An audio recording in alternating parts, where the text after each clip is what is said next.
आपको बहुत बहुत धन्यवाद कि आपने स्वास्थ्य विभाग की रीढ़ की हड्डी और स्वास्थ्य उपचार की पहली सीढ़ी आशाओं के हक पर मुझे सवाल लगाने का मौका दिया।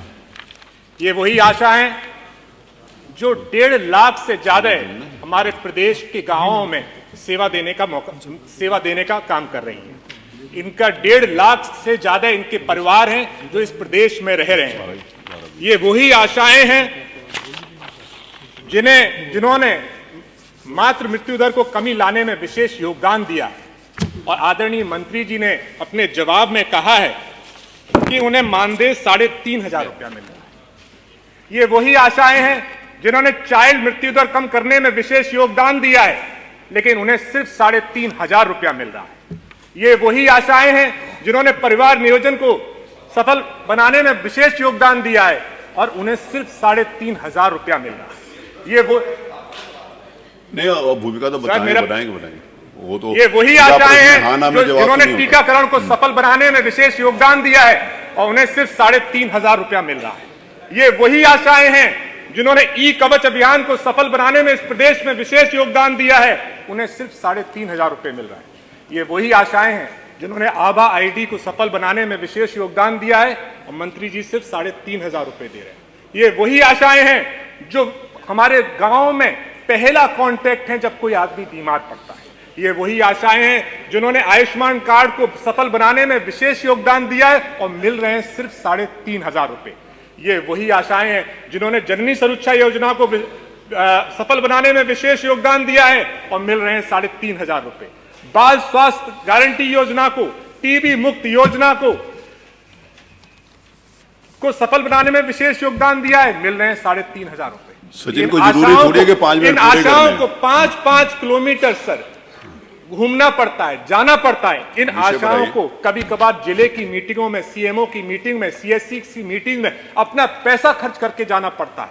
ये इन आशाओं को सर अपनी जेब से पैसा लगाकर अपने फोन पर ऐप इंटरनेट चलाने के लिए भी पैसा अपनी जेब से खर्च करना पड़ता है। ये आशाएं गांव में 24 घंटे सेवा देने का काम करती हैं। ये आशाओं को कभी कभार अपनी जेब से सर स्टेशनरी भी खरीदनी पड़ती है, फोन खराब हो जाए उसे भी सही करना पड़ता है, और जब बीमार होती हैं तो स्वास्थ्य विभाग में काम करने के बावजूद अपने पैसे से अपना और अपने परिवार का इलाज कराना विषय पर आइए। विषय सर, ये वही आशाएं हैं जिनको अपने ही स्वास्थ्य विभाग में अपने परिवार को इलाज कराने के लिए लाइन पर भी लगना पड़ता है, और जो ड्रेस इनको पहननी पड़ती है, साड़ी की ड्रेस, उसको भी अपने आप ही खरीदना पड़ता है।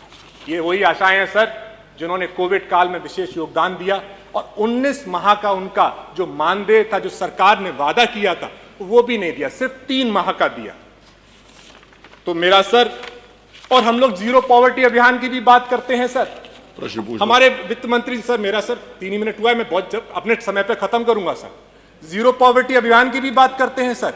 हम लोग आदरणीय वित्त मंत्री जी ने वादा किया कि हम बहुत से परिवारों को गरीबी रेखा से ऊपर उठाएंगे, 1.25 लाख रुपए से ज्यादा उनकी इनकम बनाने का काम करेंगे। लेकिन यही आशाएं जब 3,500 रुपया पाएंगी तो कैसे जीरो पॉवर्टी लाइन से ऊपर उठकर आएंगी। तो मेरा सर आपसे और आपके माध्यम से आदरणीय मंत्री जी से अनुपूरक है सर, और आदरणीय मंत्री जी से मैं अनुरोध करूंगा सर कि पुरानी बातों को ना लेके आए, और क्योंकि आशाएं जो इस उत्तर प्रदेश की है, मेरे माध्यम से और आपके माध्यम से उनसे जानना चाह रही हैं, और आज इस प्रश्न के उत्तर को सुनने के लिए वो अपने टीवी पर देख रही होंगी। तो मेरा सर अनुपूरक है कि अगर, पहली बात सर, कि अगर मंत्री जी को लगता है कि 3,500 रुपये सबको मिल रहा है, कि वो भी नहीं मिल रहा है सर, उसके लिए भी उनको कभी कभार धरना देना पड़ता है कि अगर 3,500 रुपये सबको मिल रहा है सर, उसमें कोई कमीशनगिरी नहीं है, कोई रिश्वतखोरी नहीं है, तो क्या जो रुपए उन्हें मिलते हैं उन्हें फिक्स करने पर सरकार विचार करेगी? अगर करेगी तो कब तक, अगर नहीं करेगी तो क्यों नहीं? जीरो पॉवर्टी अभियान को मद्देनजर रखते हुए, आशाओं की जिम्मेदारियों को देखकर, उनके परिवारों की देखरेख को देखकर, क्या उनको न्यूनतम सरकार 18,000 रुपये प्रतिमाह देने पर विचार करेगी? अगर करेगी तो कब तक, अगर नहीं करेगी तो क्यों नहीं? तीसरा, क्योंकि वो गांव में बीमारी के सबसे नजदीक होती हैं, जब गांव में कोई बीमारी फैलती है, तो क्या उन्हें लाइफ इंश्योरेंस, जो सभी लोगों को कहीं 25 लाख 50 लाख रुपए मिलता है, लाइफ इंश्योरेंस और मेडिकल इंश्योरेंस, क्योंकि उन्हें इलाज कराने के लिए खुद अपने जेब से पैसे देने पड़ते हैं। क्या सरकार उन्हें लाइफ इंश्योरेंस और मेडिकल इंश्योरेंस देने पर विचार करेगी या नहीं करेगी? और सर 19 माह का जो उनका वेतन वो मानदेय बचाए उसको देने पर विचार करेगी या नहीं करेगी? और संगनी जो है सर उनको स्कूटी देने पर विचार करेगी या नहीं करेगी? यही मैं सब पूछना चाहता हूँ। बहुत बहुत धन्यवाद। रेलेवेंट पोर्शन है उसका उत्तर दीजिए।